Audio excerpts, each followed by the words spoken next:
So my previous video didn't explain the rain garden, so I'll start here under my redbud tree on the deck where Mom and Dad will be coming in a few minutes to join us for supper.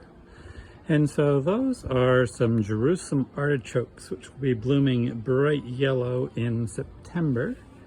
And behind the Jerusalem artichokes is where we've made a rain garden.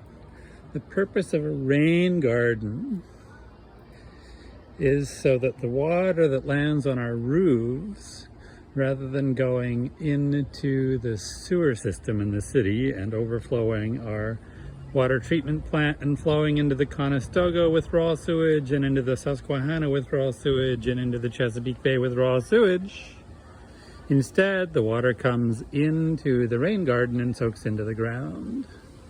So currently, from Greg and Juji's house, it's hooked up, but we dug out this rain garden terrain and we bermed up the sides so that we have enough capacity to hold a couple of inches of water. We've planted fox sedges. We have 2 pomegranate trees, American pomegranates, that we've planted in the middle. The fox sedges will get 1.5 feet or 2 feet wide.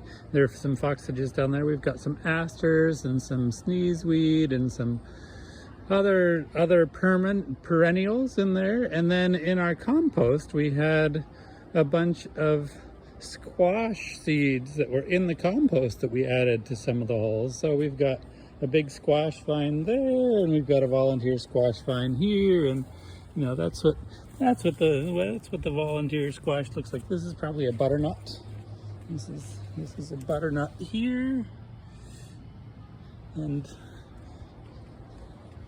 continuing around the squash, of course, just go crazy. But here's the bird feeder and the perennials that are taking root and starting. The perennials all started so small this year in June, but they're in, and that is our rain garden for containing the rain and our beautiful outdoor seating area.